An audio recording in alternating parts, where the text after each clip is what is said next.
From KWWL, this is a Storm Track 7 weather special, Surviving the Storm. Hello and welcome to our Storm Track 7 severe weather special, Surviving the Storm. I'm Chief Meteorologist Mark Schnackenberg. Tonight with the team of Storm Track 7 meteorologists, we are going to give you all the information you need to stay safe during the severe weather season. So far this year, we have not had much severe weather. We've had some minor flooding throughout eastern Iowa, but severe weather can strike our area at any time. So we want to emphasize how important it is to be prepared. We are all accustomed to spring and summertime in Iowa. It gets warm and humid, and many days there are chances of showers and thunderstorms. Storm Track 7 meteorologist Kyle Keel joins us with more on what earns the storm classification of severe and what kind of damage it can do. Thanks, Mark. Of the 100,000 thunderstorms the United States sees each year, only about 10% of those are classified as severe and can cause quite a bit of damage. Every thunderstorm has the potential to produce heavy rain, thunder, and lightning. It's always best to be inside and away from windows during a storm. A thunderstorm becomes severe when there is a potential of damaging winds 58 miles per hour or higher, or hail that is an inch in diameter or larger. That's the size of a quarter. A severe thunderstorm can have one or both hazards. Hail forms inside a thunderstorm when the updraft lifts frozen water particles high up into the clouds where temperatures are below freezing. The ice will continue to layer up as the strong winds lift the particles higher and higher. Eventually, the hailstone becomes too heavy and falls through the cloud and then to the ground. Hail can occur any time of year, but it is more common in the spring and summer. Large hail is more likely during the spring months when the freezing level is typically lower in the cloud. The hail damage, as you know, to cars and even your home can be substantial. Every year, nearly $1 billion worth of damage is done to crops and properties. Hailstones can fall faster than 100 miles per hour at times. The largest hailstone on record in the United States happened in Vivian, South Dakota in 2010, coming in at 8 inches in diameter, weighing 1.9 pounds. The most common type of damage from a severe thunderstorm is caused by straight-line winds. These can sometimes be just as damaging, if not more damaging, than tornadoes. As we learned earlier, winds of at least 58 miles per hour are needed for a storm to be classified as severe. However, they can exceed 125 miles per hour. That's the same power from a major Category 3 hurricane or an EF2 tornado. These winds are responsible for trees and power lines being toppled over. After a severe thunderstorm, it's important to stay clear of any downed power lines because you never know if they are live or not. Stay at least 30 feet away from power lines and be sure to contact your power company as soon as possible to report the downed line. You should always assume a power line is hot or energized and never touch it. You could be electrocuted. Because it's assumed downed power lines are live, never attempt to move one off the road or sidewalk. Even using items you might not think can typically conduct electricity could still cause serious injury. As we move deeper into the spring and summer months, always stay aware of the weather and any watches and warnings. When a watch is issued, it means the environment is favorable for severe weather within the next several hours. A warning means severe weather has been detected by Doppler radar or seen by storm spotters. It's time to take action and find your shelter place. We want to reiterate, no place outside is safe during a thunderstorm. We'll talk more about what you can do to try to protect yourself later on. Know that when severe thunderstorms are tracking through, we're always keeping a close eye on them because they can sometimes lead to the development of tornadoes. That's exactly right, and it can be one of the scariest weather phenomenons. Last year there were 69 tornadoes in Iowa, and if you line up the tracks of all the tornadoes in one line, it would be 131.8 miles. That is roughly from Washington to Decorah as the crow flies. Iowa is no stranger to tornadoes. Our state average is 46 per year. Storm Track 7 meteorologist Denise Pelster is here to tell us more about how to stay safe no matter where you are. And when a tornado warning has been issued for your location, it is time to act. Where is the best place to take shelter during a tornado? If you're at home, the basement or lower level interior room is the best place to be. Be sure to stay away from windows. A helmet or blanket should be on your head to protect it from any flying debris. Have shoes on in case you must walk through debris. A mobile home, camper, or RV is not a safe location to be during a tornado. Flee a mobile home and look for shelter in a designated storm shelter. If you cannot get to a sturdy structure, lie in a ditch or low spot and protect your head. In 2017, 35 lives were lost from tornadoes in the United States. 54% of those were due to shelter being sought in a mobile home. If you're stuck in a car, do not try to outrun it. Be sure your seatbelt is on and cover your head. Get as low as possible. Do not seek shelter under an overpass. Doing so is more likely to cause a car accident. Overpasses can also create a tunneling effect with the wind. There is no safe place outside during a tornado. But if you do not have time to seek proper shelter, your best course of action is to lie flat in a ditch covering your head. Now that you know what to do you know the difference between the different tornado alerts? Think of it like baking a cupcake. A watch is when you have all the ingredients in place. A warning is when the cupcake is baked and ready to eat. A tornado watch will cover a large area and can last for hours. During a watch, you should have your plan in place in case a warning is issued. A tornado warning means a tornado has been detected by radar or confirmed on the ground by spotters. When a warning is issued, action to take shelter should be taken immediately. The average lead time on a tornado warning is about 13 minutes, which should mean plenty of time to act. Another rare tornado alert that we just saw last year during the Marshalltown tornado is a tornado emergency. A tornado emergency is enhanced wording to an ongoing tornado warning. It indicates a large destructive tornado is confirmed on the ground. Injuries or fatalities are likely, and action to protect you and your loved ones must be taken immediately. No matter what severe weather event that impacts eastern Iowa this year, the KWWL Storm Track 7 team will have you covered. We will interrupt any programming to bring you the latest life-saving information. It is always important to take weather alerts seriously. We typically do not know how powerful a tornado is until it leaves a location. One such storm was the Marshalltown tornado that struck on July 19th last year. It was one of 19 tornadoes that day. The National Weather Service states the tornado developed northwest of Marshalltown around 4:24 p.m. Albion or to the east, north of Marshalltown. It started to create extensive crop and tree damage and strengthened into a wedge tornado when it struck Marshalltown. A tornado emergency was issued at 4:37 p.m. by the National Weather Service in Des Moines to encourage all in its path to take immediate shelter. The tornado tracked east right through the business and downtown district. The courthouse received extensive damage, with structural damage to other buildings, and vehicles were deemed totaled. The tornado then moved through a residential area before doing significant damage to the Lennox plant. At 4:47 p.m., the tornado finally dissipated east of Marshalltown. In its wake, it leveled a handful of homes, left cars and the siding on buildings riddled with debris, stripped trees, and flipped anything not securely anchored to the ground. 22 people were injured that day, but luckily, no lives were lost. As we talk about the storm's destructiveness in Marshalltown and elsewhere, it's appropriate to revisit some parts of that day and the days following.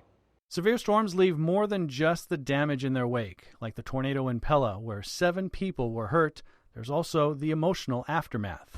We've dealt with lots of challenges in 7 decades of doing business.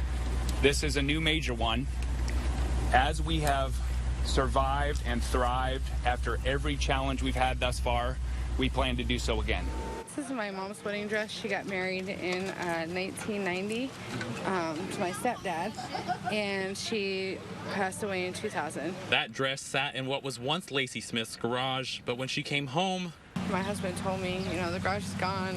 But when she started to assess the damage, looked down and it was just sitting there.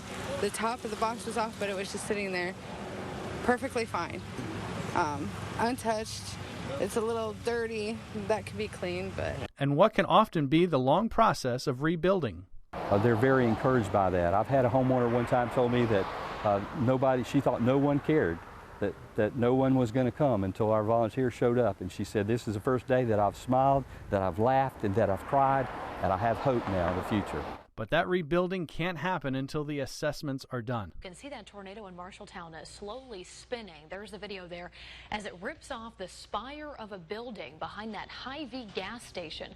We also know the cupola of the historic courthouse in town was ripped off, tumbling 175 feet to the ground. Even now, 9 months after the tornadoes, that rebuild is ongoing. We figure that probably more than half of all the homeowners have had their damage addressed in one way or it's under construction, but that still leaves a sizable number who are looking for some help. A small but important piece of information to know before severe weather is your location. Do you know where you are right now looking at this map? Many know what county they live in, the city or the town, of course. but when asked to pick out on a map like this, they can't. Let's narrow it down to the KWWL viewing area. Can you pick out where you are now? If you can, that's good. If you can't, then this is the time to learn the small but important piece of information you need for severe weather. Coming up on Storm Track 7's Surviving the Storm, what to do when storm sirens sound in your area, and what you need to know to stay safe when severe weather strikes. But first, it's time for some Storm Track 7 severe weather trivia. You have probably heard how hot lightning is, 50,000 degrees, but did you know how thick it is? On average, a lightning bolt is as thick as your thumb, or about 1 inch.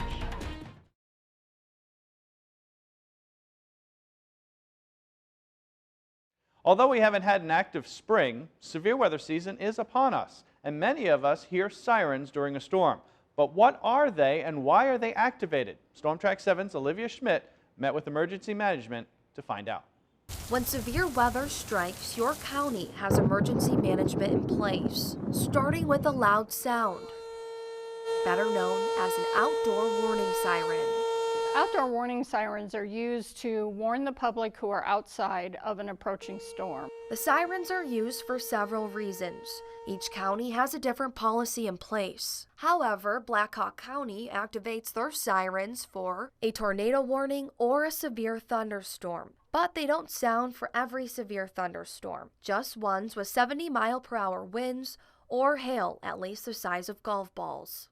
We had that a couple years ago here in Black Hawk County where we had 70-mile-an-hour winds and we had tree limbs that actually fell on people and injured people. Emergency management stresses outdoor warning sirens are designed to be heard outside. If you're able to hear it inside, good for you. I mean, there are some homes that are right near the sirens and can hear them, but the intent, again, is for people who are outdoors to go indoors. And if you live in a rural area, the sirens may be faint. So emergency management says it's important to have multiple ways to get alerts during severe weather. You can download our Storm Track 7 weather app, turn on your TV, or turn on a radio. The sirens are the last means of defense. They're not the first means of defense. So again, being prepared, knowing how you're going to get your information, and being ready for it is a good thing.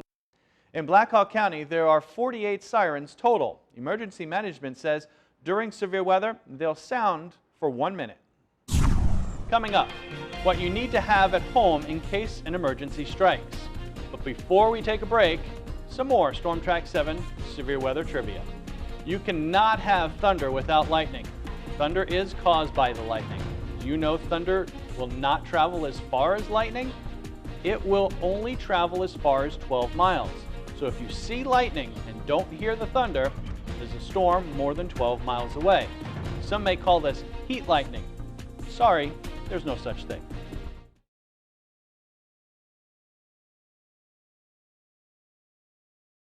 Do you know what to do when a watch or warning is issued? Storm Track 7 meteorologist Eileen Lone is here to give you some tips to keep you safe. You should know the answer before severe weather even gets close to the area. Before the warnings, before the watches, there's a tornado watch that is in effect for this area. You should be prepared. Watch the weather forecast for the potential for severe weather. Outlooks are posted days in advance to give you a head start in preparing. Know where to go when the weather turns dangerous. Never watch out the windows to see what is going on outside. Go to your safe spot as quickly as possible. Windows can blow out. Debris can be thrown through a wall. An interior room on the lowest floor or even the basement is the safest place to be. When you get to your safe spot, you should have an emergency kit already in place to help keep you safe during and after the storm. This kit should include a 3-day supply of water, 1 gallon per person per day, a 3-day supply of non-perishable food, battery-powered or hand-crank radio or NOAA weather radio, first aid kit, whistle to signal for help, local maps, prescription medications, pet food and extra water for your pets, and shoes and socks. Keep your cell phone charged if you know that severe weather is possible. You should have at least 3 ways of receiving severe weather alerts. Television. When a warning is issued, we are on the air immediately and track the storms through eastern Iowa. If it is a tornado warning, we will be on continuously on KWWL, the CW, and MeTV. We will also be streaming live on the KWWL News app as well as the KWWL Facebook page. We want as many people to get the information as possible. We will go back to programming when the warning is over. The Storm Track 7 weather app. This app will alert you if there is a warning in your area. This includes locations as you travel if it is set to follow your location. Social media. Our KWWL Storm Track 7 Twitter account and Facebook page will post the county warnings as they come out. Wireless emergency alerts. As you are probably aware, the wireless emergency alerts on your smartphone will alert you if a tornado warning is based where you are located. NOAA Weather Radio. While there are several types of weather radios, there are only 7 channels across the entire nation. That means you can take the radio with you if you go camping or are on a trip. Alert Iowa is another way to get weather alerts sent to you directly. You have some more options on the alerts you get. All of the previous information is on our website at kwwwl.com. Don't rely on outdoor warning sirens to alert you if you are indoors. Outdoor warning sirens are just that, meant to alert those outdoors to go inside. Find out what bad weather is coming and take shelter. Knowing what to do before severe weather hits will help you survive the storm. For up-to-the-minute forecast information right to your phone, download the Storm Track 7 weather app today. It's free. Find it at the App Store for any iPhone or Android device for the latest weather updates. You'll be able to enter your hometown and get personalized forecast information right in the palm of your hand. Now, there are a lot of great features on the Storm Track 7 weather app, including Storm Track 7 live Doppler radar, Future Track to follow where the storms are heading. You'll also get weather alerts, and you can even hear from me right in the comfort of your home. Coming up, what to do if you encounter flash flooding. And time for some Storm Track 7 severe weather trivia. Are you someone who has a fear of either thunder or lightning? Then you have what's called astrophobia.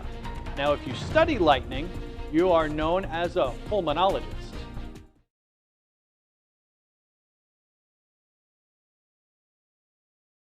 Flash flooding happens fast and can occur anywhere, not just along streams. It is a weather disaster some people don't take seriously enough. A common cause for flash flooding in eastern Iowa is when storm after storm moves over the same area. This is called training. You've probably heard one or all of us say, more than once, don't drive across a flooded part of the road. Turn around, don't drown. We say that for a reason. Too many people die because they think they can make it across a flooded road. As of May 1st, this year, 25 people have died driving into floodwaters. In 2018, 69% were due to driving across the flooded roads. Most, if not all, of these deaths might have been prevented if they picked a different route. It is better to be late for something than to lose your life or risk the lives of those trying to rescue you. You should move to higher ground. Floodwater can cover up many dangers. There could be animals like snakes, chemicals, as well as sharp objects and uneven footing. It may not seem like much, but 6 inches of fast-moving water will most likely knock you off your feet. You should never go around barricades to cross a flooded road. You do not know how deep the water is or the condition of the road. A small car can be carried away by just 12 inches of fast-moving water. Vans and SUVs can be moved with 18 to 24 inches of fast-moving water. Now, river flooding happens much more slowly, but can do as much damage. On most occasions, you do have some time to prepare. When it comes to flooding, there are a few resources you should take advantage of. One is to know the forecast of the river stage near you. You can take that information and use it on the flood inundation maps. This will help you understand how any forecast crest will or will not affect you. Before any potential flooding, one way you can protect your property is by having insurance. There are 3 things you should do after either flood damage or storm damage. First thing you should do is take pictures of everything before you start cleaning up. Next, make a list of everything that was damaged and if you have any receipts of the damaged items. And then call your insurance agent. And don't forget, those flood insurance policies do not go into effect right away, so plan ahead. Taking another quick break, but first, some more Storm Track 7 severe weather trivia. When thunder roars, go indoors. 20 people died being struck by lightning last year. Of those 20, 17 were men. Since 2009, 272 people have died from lightning strikes. 213 were men.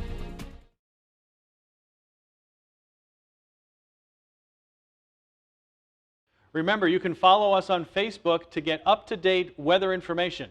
We also do Facebook Lives to answer your questions about what weather to expect before storms arrive. Follow Storm Track 7 on Twitter for updated forecasts and alerts.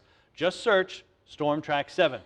You can find all the information we've covered here today on our website at KWWL.com. Just search for Surviving the Storm. You can read deeper on emergency supplies and emergency communication plans for you and your family. As we leave you tonight, I want you to remember, our team of meteorologists will always be here tracking storms to keep you informed, any time of the day or night, before, during, and after the storm. Thanks for joining us this evening, and have a good night.